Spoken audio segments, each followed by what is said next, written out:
Bonjour à chacun d'entre vous et bienvenue sur Séphiroth et compagnie. Alors, j'ai pris un petit peu d'avance dans mon tirage parce que je vais faire un gros entre guillemets tirage aujourd'hui pour donc clôturer ce mois de mai et démarrer ce mois de juin là, puisque la semaine est à cheval sur les deux.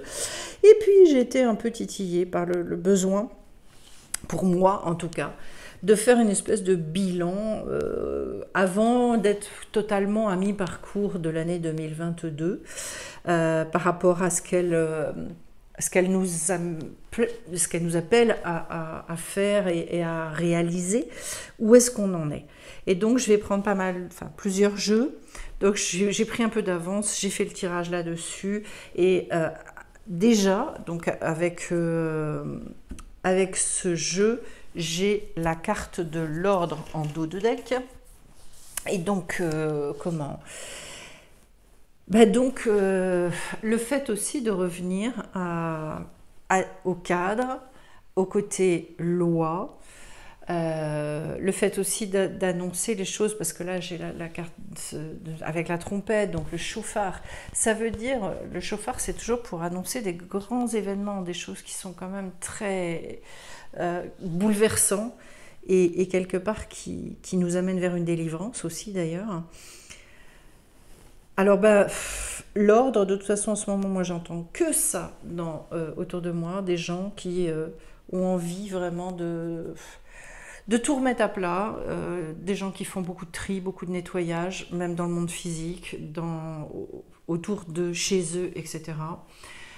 Comme si y avait effectivement un besoin de clarifier des situations. Comme moi je pense que tout ça c'est hautement symbolique, ce sont aussi des situations qu'on clarifie à l'intérieur de soi et de se désencombrer. Ce que je retiens beaucoup en ce moment, c'est je veux me désencombrer.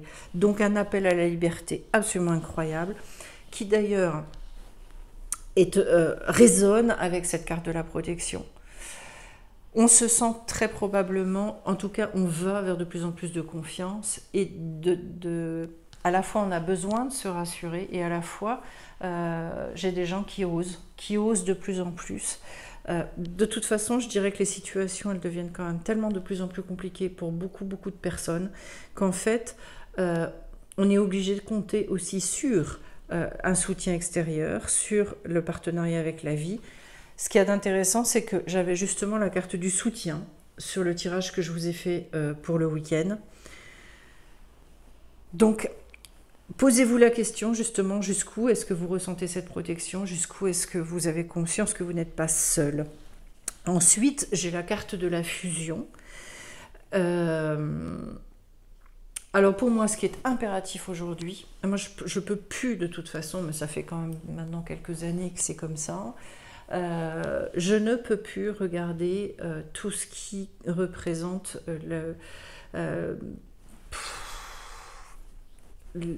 tout ce qui est commérage, tout ce qui génère des divisions, tout ce qui... Et le monde, en fait, est pétri de ça.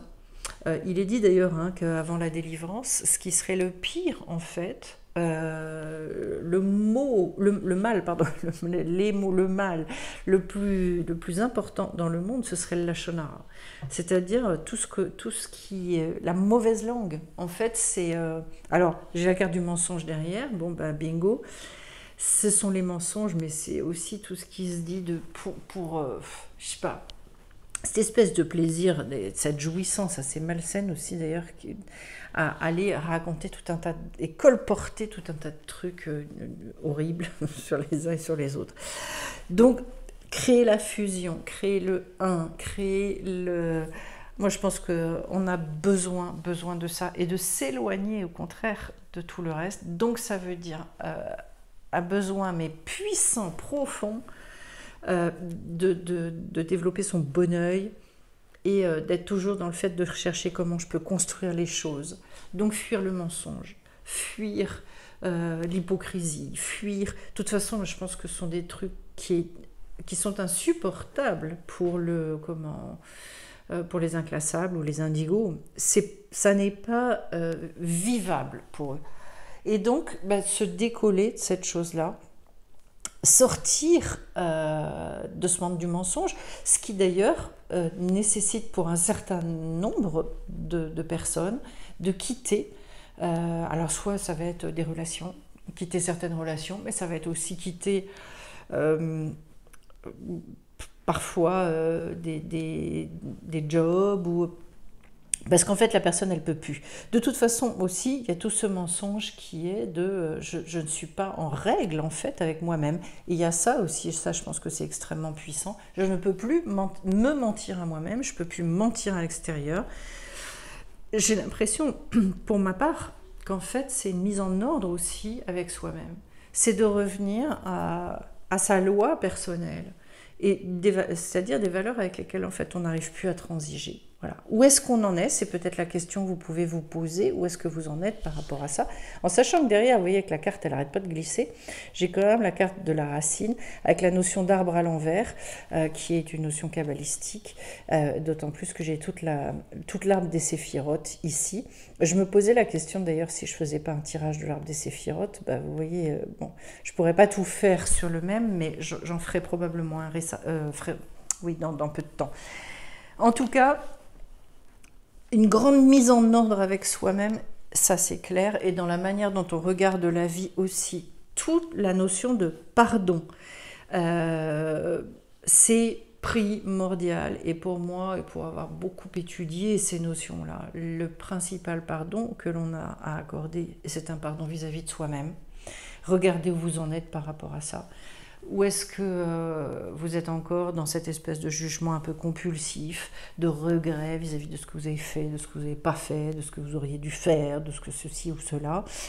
Moi, je pense que tant qu'il est question de se dire j'ai encore à pardonner, ça veut dire qu'il y a encore de la culpabilité.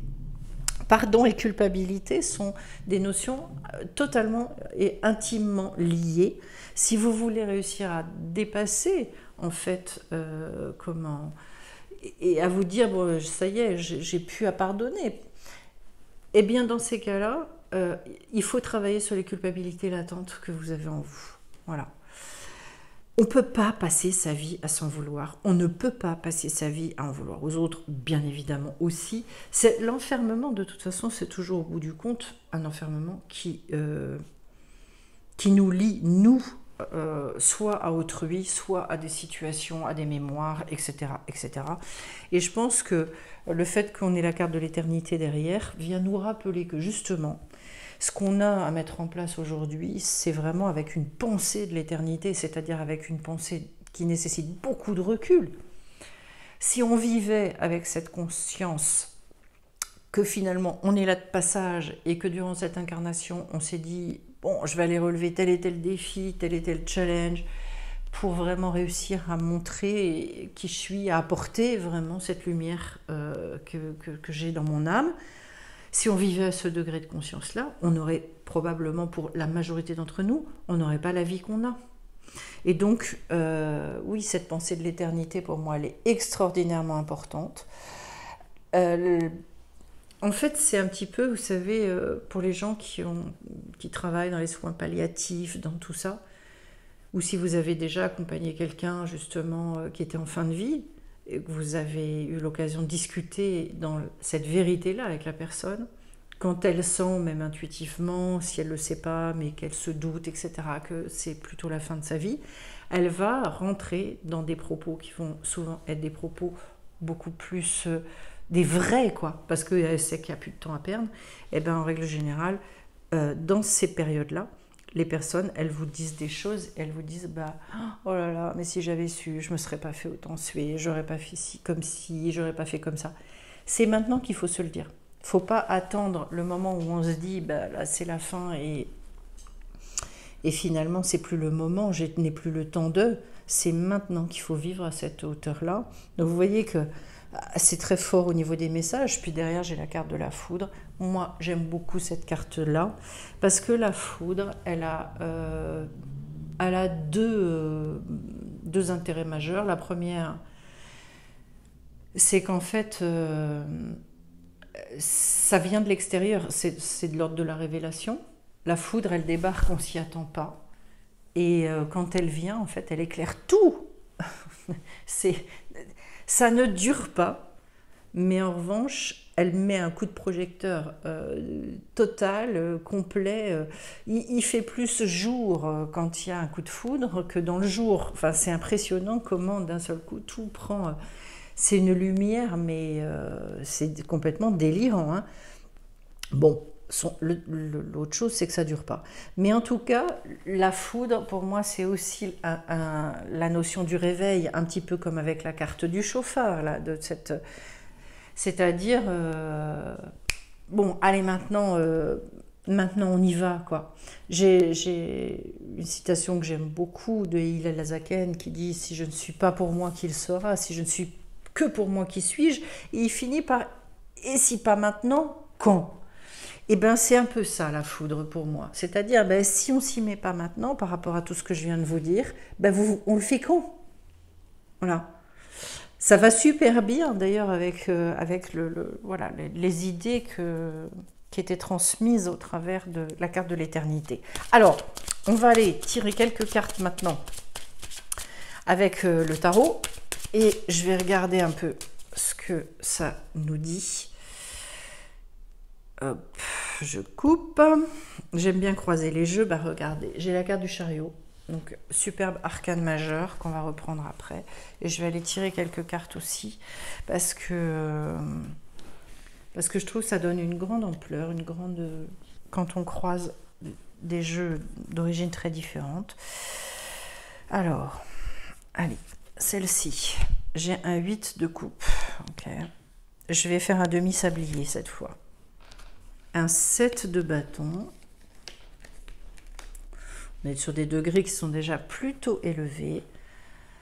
La roue de fortune. Non, j'ai le chariot, la roue de fortune. Hein. En roue de fortune, on est bien sur le fait de développer. Alors, ensuite, j'ai donc ce 3 de pentacle. Et je vais chercher celle-là avec un 3 de coupe. Ok. Bon, on est sur des réouvertures de toute façon. Les deux cartes que j'ai sont des cartes de mouvement. Le chariot étant à un moment quelque chose qui va être plus intériorisé sur le degré 7, c'est-à-dire que ça va concerner plus l'aspect, comment dire, l'aspect intérieur de la personne qui se met en cohérence avec elle-même et qui justement arrive à rayonner. Alors, j'en ai parlé de ça le week-end dernier, le besoin de rayonner, c'était en lien avec la vibration, etc. Vous pourrez aller voir, c'était très intéressant. J'ai trouvé le tirage très riche. Et donc, cette carte du chariot, elle implique à un moment donné suffisamment de bien-être et de réconciliation intérieure pour reprendre les rênes de sa vie. C'est-à-dire, à un moment, en fait, je prends responsabilité donc je suis capable d'agir, d'avancer, de prendre des décisions en conscience et d'être dans cette espèce de grande cohérence. Et j'aime bien, je sais même plus en fait si c'est de moi ou si c'est de quelqu'un d'autre.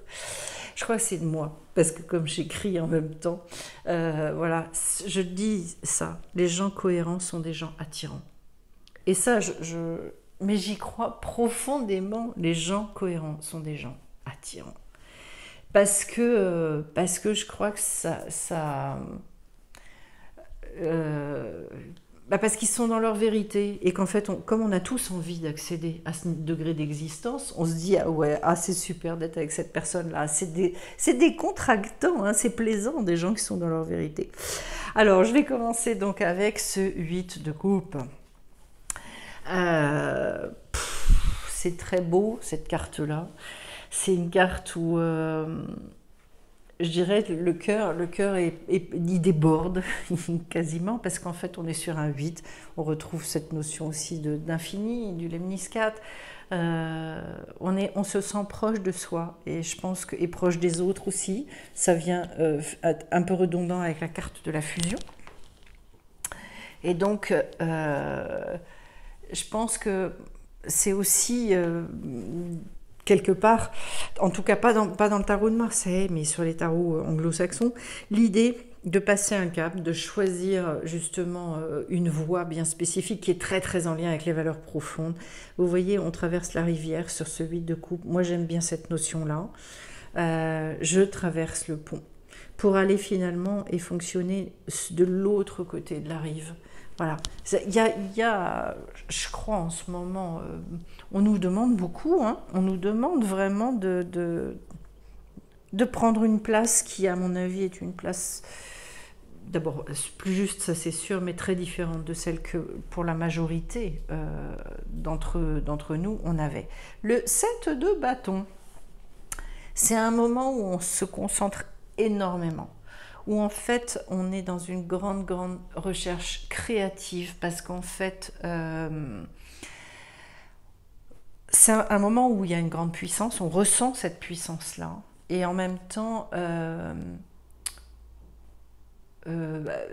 c'est pas forcément facile de la faire sortir, et c'est pour ça que ça demande beaucoup de concentration pour moi.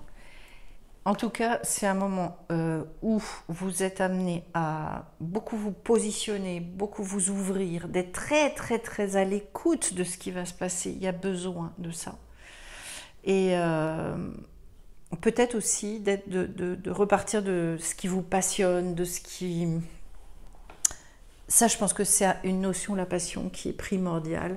Et notamment parce que derrière, j'ai la roue de fortune. Et que donc, on est obligé de repartir, mais au niveau des dizaines. Donc là, pour moi, cette carte-là est toujours en lien avec le changement de plan de conscience.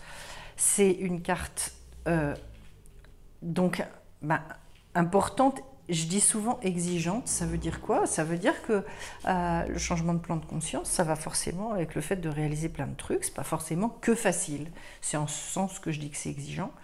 L'autre chose, c'est la marque d'un grand renouveau, bien évidemment. La marque aussi que c'est à nous d'impulser quelque chose à un moment donné. Pourquoi? Parce qu'il y a le phénomène du libre arbitre et que la vie, elle n'agira pas. Elle ne peut agir en fait qu'en réponse à. Voilà. C'est la logique, parce que on est censé justement exprimer notre volonté. Donc c'est à nouveau une carte qui nous met en lien justement profondément et puissamment avec notre désir de vivre. Et puis c'est pour ça que je vous dis, il faut aller rechercher dans sa créativité, dans sa passion aussi, où est-ce qu'on en est par rapport à ça. Est-ce que le challenge est relevé pour certains d'entre vous? Est-ce que vous avez conscience? Est-ce que vous commencez à travailler avec cette chose-là? Voilà, durant cette année 2022. Ensuite, j'ai le 7 de bâton et un 3 de pentacle, et je finis par de la coupe. Ce qui me plaît pas mal, c'est qu'en revanche, c'est équilibré, j'ai vraiment de tout. Alors, le 7 d'épée, où est-ce que vous en êtes avec le côté, justement,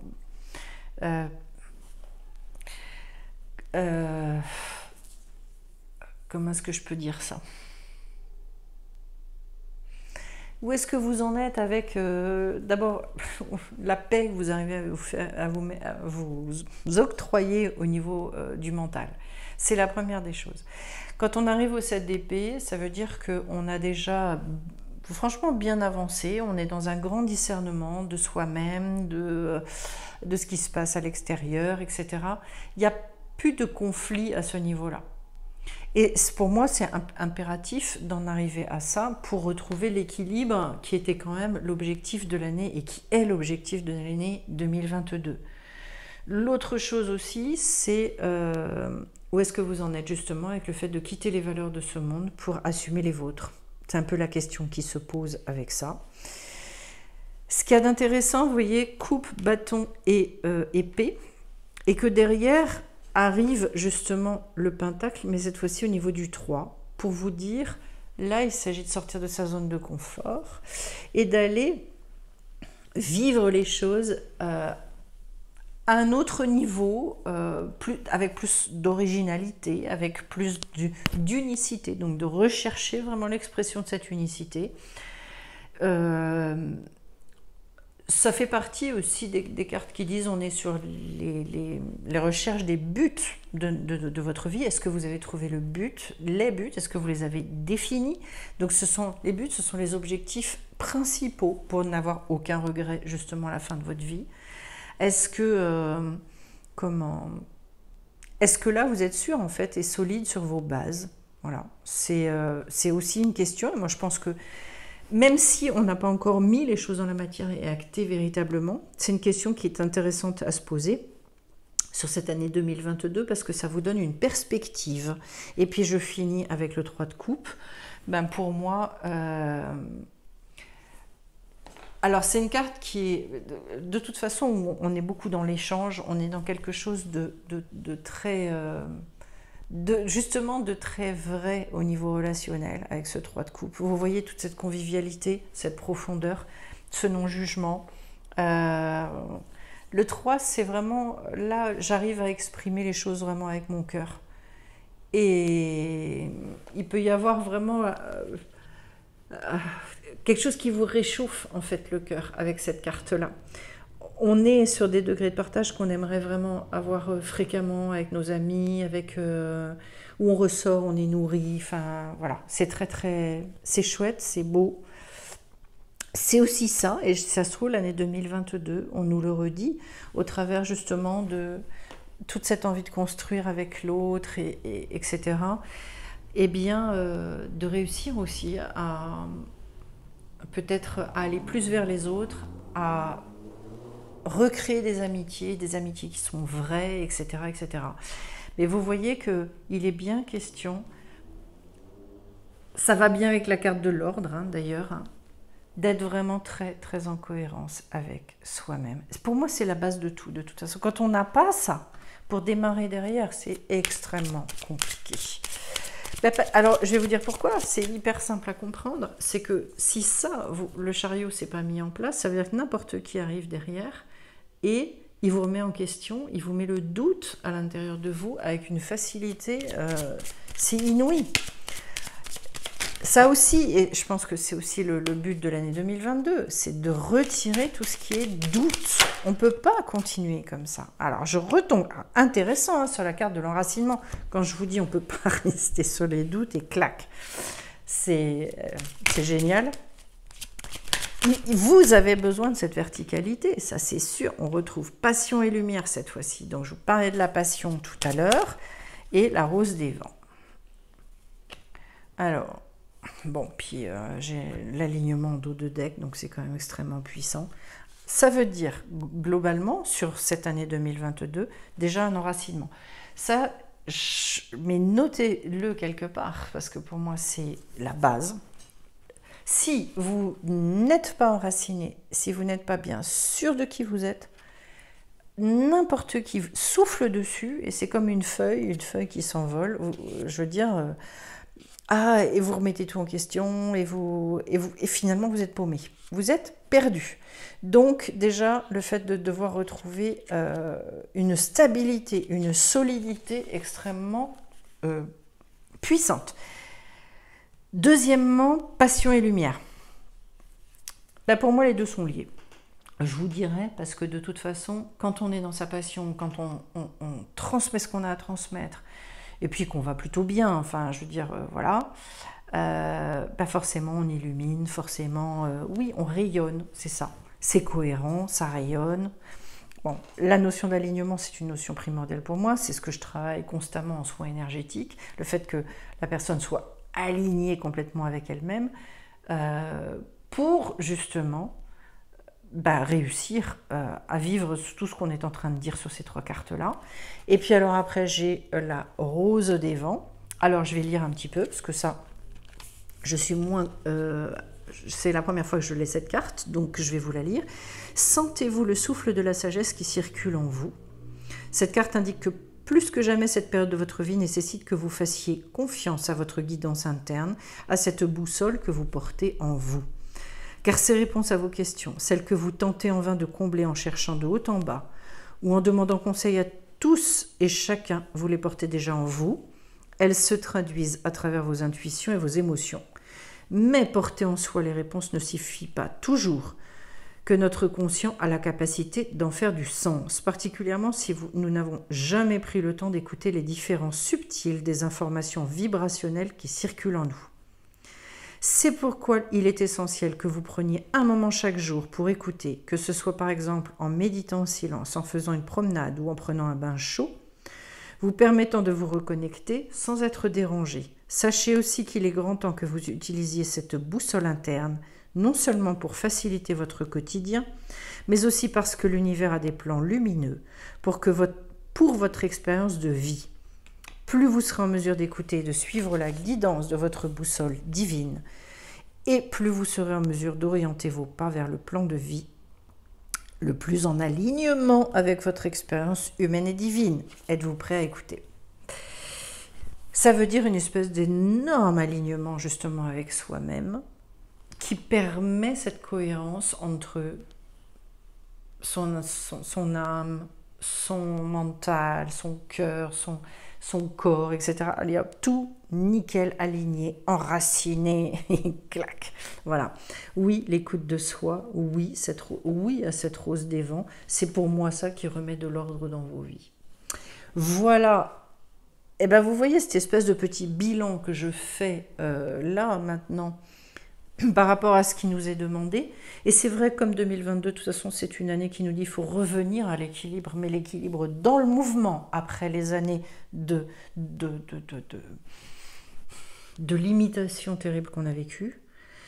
Oui, aujourd'hui, c'est extrêmement important pour chacun de prendre ce temps, de revenir à soi. Si c'est 2 minutes, c'est 2 minutes. Si vous ne pouvez pas plus, c'est pas plus. Et si vous avez besoin de soutien, faites-le en groupe. Parce que, je vous assure, ça fait booster. Moi, quand je vois ce qu'on fait en soins énergétiques et les évolutions des gens qui suivent les soins énergétiques, eh bien, en règle générale, waouh, dans leur vie, ça bouge sacrément. Je vous remercie d'avance en tout cas pour vos likes, pour vos commentaires également. Et puis, donc je le précise, j'ai oublié de le dire la dernière fois, j'ai remis des dates pour les 2 formations, parce qu'il y a 2 niveaux au niveau des formations sur le tarot, parce que tout le monde ne pouvait pas justement samedi dernier. Et donc j'ai remis des dates, début juillet, etc. N'hésitez pas à aller regarder, à vous inscrire sur la newsletter de sephirotecompagnie.com parce que du coup, ça vous permettra aussi d'être au courant et de connaître toute l'actualité. Je vous remercie de votre attention et on se retrouve bien vite sur la chaîne. Bye bye.